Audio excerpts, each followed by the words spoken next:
ஜோதிடத்துல லக்னத்தில் கேது பகவான் இருந்தால் என்ன செய்யும்? லக்னத்தில் கேது, சந்திரனுடைய நிழல் தான் கேது பகவான் அப்படின்னு சொல்லிட்டு நிழல் கிரகங்கள் இதெல்லாம். ஓகேங்களா?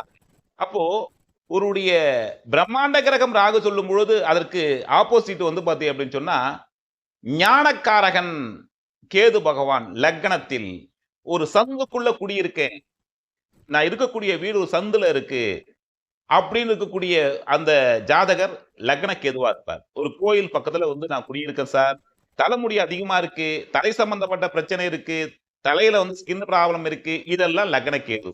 இந்த லக்ன கேது இருந்தால் கூட வந்து பாத்தீங்கன்னா இங்க 7ஆம் இடத்தில் ராகு இருப்பார் இல்லையா?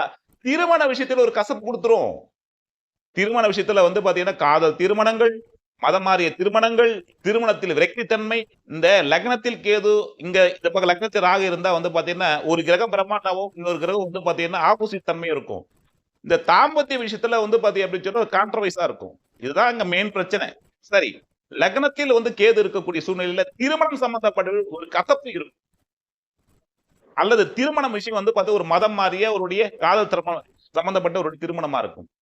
இளைய சகோதரன் வந்து பாத்தீங்கன்னா கணவனுக்கும் மனைவிக்கும் இளைய சகோதரன் வந்து இருக்க மாட்டா, இருந்தா புகழான அவங்களுக்கு வந்து பாத்தீங்கன்னா சிறப்பில்லை அப்படின்னு அர்த்தம். ஒரு டாக்குமெண்ட் பிரச்சனை, இஎன்டி பிரச்சனை, காது மூக்கு தொண்டை பிரச்சனை இதெல்லாம் இருக்கும். அரசியல், அரசாங்கம், ஆன்மீகம் இதெல்லாம் கை வைக்கிறோம். இதெல்லாம் சிறப்பா இருப்பாங்க.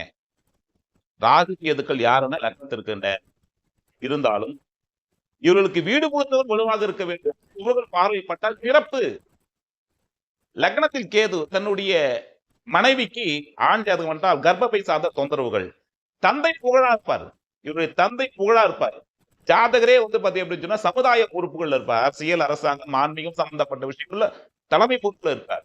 ஞானக்காரகன். ஓகேங்களா? இவருடைய பூர்வீகம் புகழானது. இவருடைய பூர்வீகம் தாத்தா, தாய்மாம் அத்தனை பேர் புகழா இருப்பாங்க. நண்பர்கள் அதிகம். இதனுடைய லக்ன கேது வீடு கொடுத்த வலுவார்த்தக்கூடிய ஒரு சூழலில் சுபர்கள் பார்வைப்பட்டால் விநாயகருடைய ஆசி பெற்றவர். நன்றி, வணக்கம்.